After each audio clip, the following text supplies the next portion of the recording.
Olá, uma nova edição do programa Fala Deputado, aqui pela TVA e também pela Rádio AL. No programa, uma oportunidade de você conhecer um pouco mais do trabalho desenvolvido pelos parlamentares catarinenses. Hoje eu vou conversar com o deputado estadual Silvio Drevig, do PP, que é vice-presidente da Comissão de Constituição e Justiça da Assembleia Legislativa de Santa Catarina. Deputado Silvio, muito obrigada por ter aceitado o nosso convite.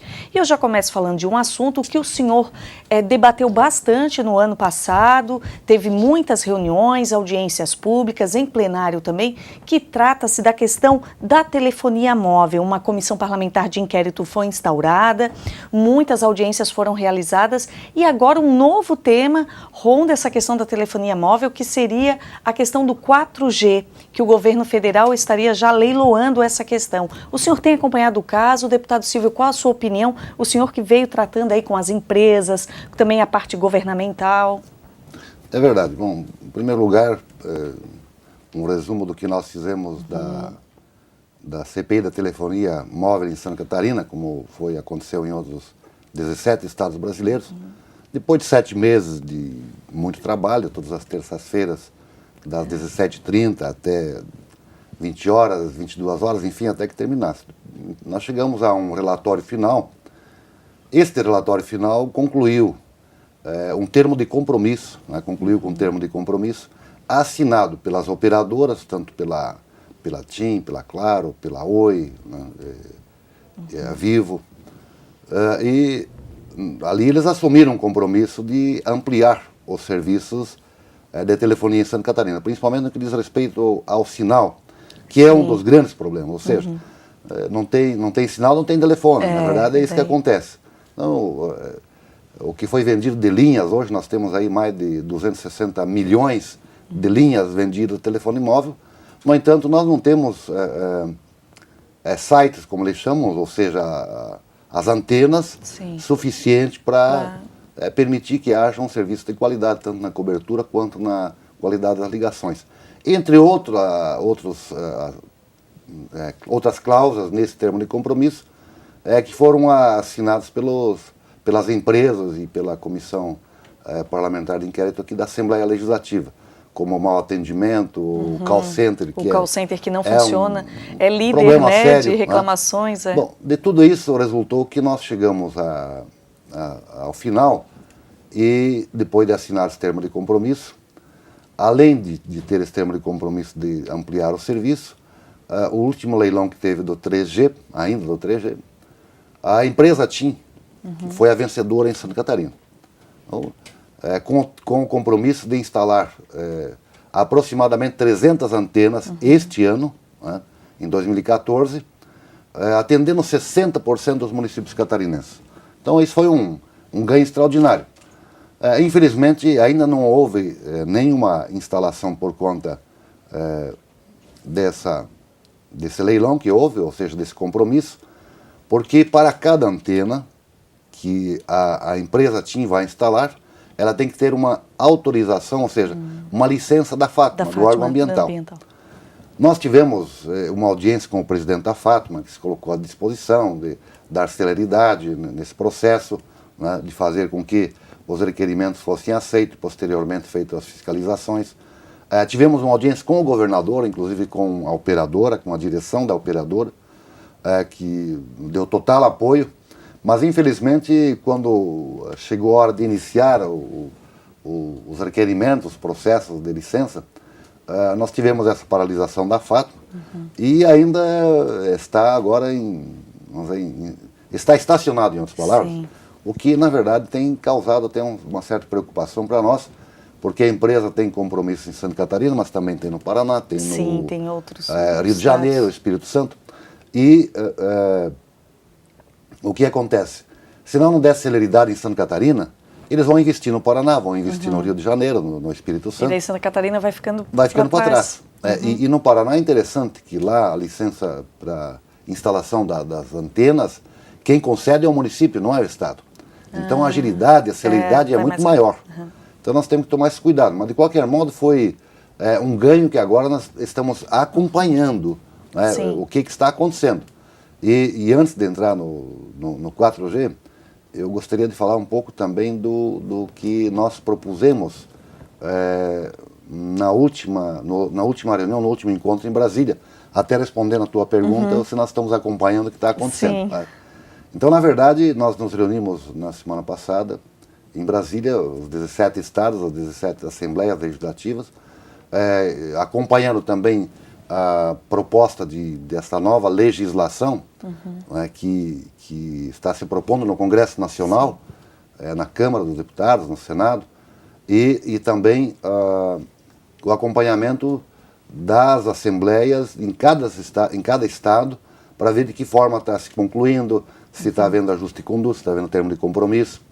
E me chamou a atenção porque, durante esta reunião, o estado do Mato Grosso e o estado do Espírito Santo, as empresas propuseram para o estado uma redução da ICMS para poder instalar as antenas, porque obviamente tem um custo.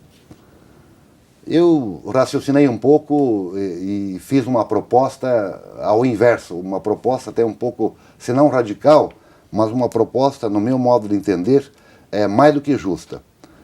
Quando houve este leilão na época, lá em 2000, né, que foi inclusive pela Lei 9.998, de 17 de agosto de 2000, esta lei foi criada com alguns fundos, entre outros, o Fundo de Universalização do Serviço de Telecomunicações. Para que era este fundo? Era para atender a área rural, as escolas, bibliotecas, ou seja, estender o sinal da telefonia nas comunidades mais carentes. Por quê? Porque a lei previa que apenas 80% da sede do município era atendida pelas operadoras e o governo entendia que as operadoras, para fazerem esses serviços em comunidades que não davam retorno, as empresas operadoras não iam fazer. Sim. Então ele assumiu esse compromisso através desses fundos, que são 3 fundos, que é o Fundo da Universalização, que eu comentei, o Fundo da Fiscalização das Telecomunicações, que é da agência, a Anatel, e o Fundo de Tecnologia das Telecomunicações. Nesses 13 anos, o que foi arrecadado? 62 bilhões de reais. 62 bilhões de reais. No entanto, esses 62 bilhões de reais não foram utilizados pelos fundos. O governo federal se apoderou disso e foi para o Tesouro Nacional, para fazer superávit primário. Ora, se existe uma lei, se todo cidadão tem que cumprir a lei, o governo federal também tem que cumprir a lei.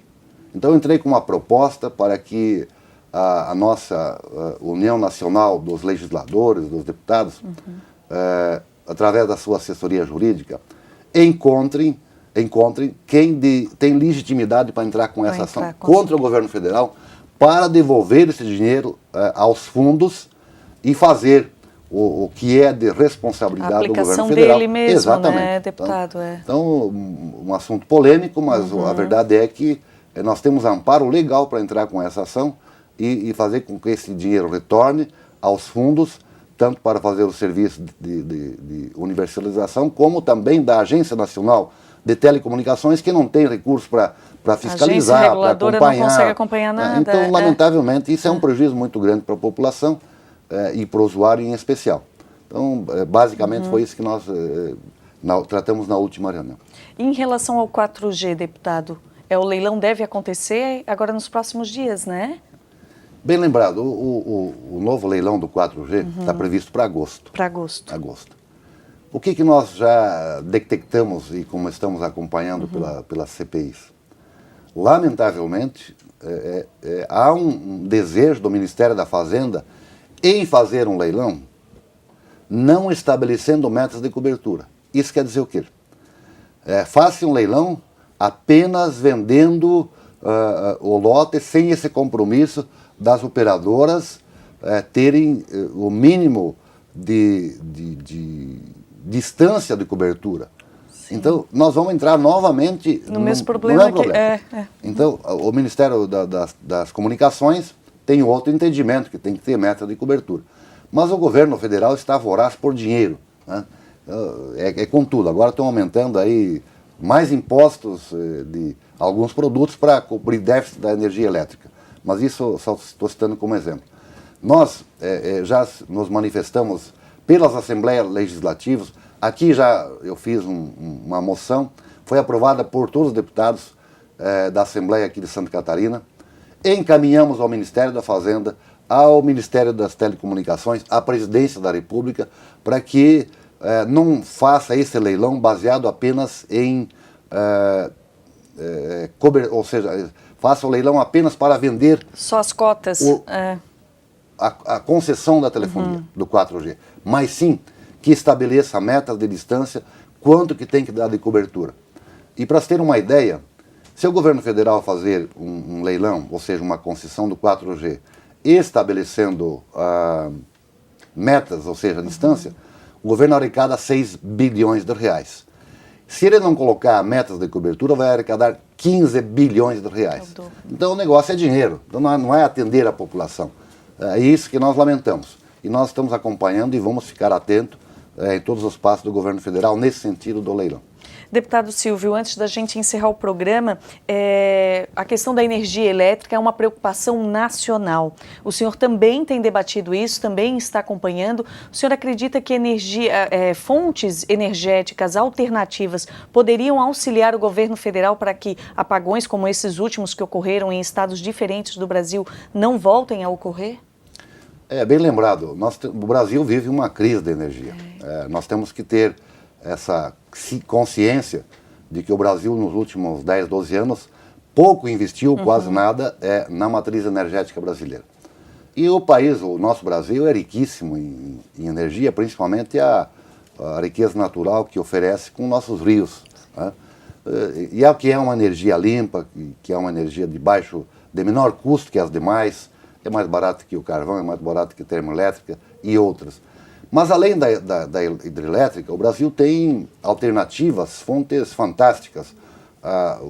O Proálcool, por exemplo, o álcool, que foi praticamente desativado esse programa, que é um prejuízo muito grande para a nação, que é outro tipo de energia limpa, né, que é utilizada pelos veículos, enfim, e que está hoje sem participação, sem compromisso do governo federal de incentivar. A energia eólica, por exemplo. No Nordeste foi feito pela iniciativa privada, onde o governo federal concedeu, uma fonte extraordinária, porque os ventos lá facilitam. Parque eólico, né? Mas, lamentavelmente, veja os catarinenses que estão nos assistindo o que aconteceu. O governo federal hoje está pagando para uma empresa que construiu esta obra da energia eólica 15 milhões por mês, sem fornecer energia para a população. Por quê? Porque a empresa construiu e o governo federal não fez a rede de distribuição. Então, aí não tem como chegar a energia. É lamentável que nós tenhamos que vir a público e dizer isso, mas infelizmente o Brasil está hoje preocupado, o governo brasileiro hoje está preocupado em colocar dinheiro em Cuba, na Venezuela e outros países, e deixando a nossa situação de energia caótica, e isto é preocupante porque as usinas que estão sendo construídas estão muito lentas, há participação de movimento de ativista, enfim, o próprio governo federal incentiva essas paralisações nas hidrelétricas e nós corremos o risco sim de ter apagão. Inclusive comenta-se que a Copa pode ser um dos problemas que venha ter depois dos jogos, isso já o ministro andou falando por aí. Então, o ministro das Minas e Energia, o fato é que o Brasil não investiu e não está investindo como deveria, de acordo com o crescimento da população e da nossa própria produção, que é a indústria, o comércio e serviços. Deputado Silvio Drevik, muito obrigada pela sua participação. Volte aqui ao programa Fala Deputado sempre que desejar. Obrigada. Eu que agradeço a oportunidade. Eu conversei com o deputado estadual Silvio Drevik, do PP, que é vice-presidente da Comissão de Constituição e Justiça da Assembleia Legislativa de Santa Catarina. Todas as informações do Parlamento Catarinense na nossa programação e também na internet. Até mais.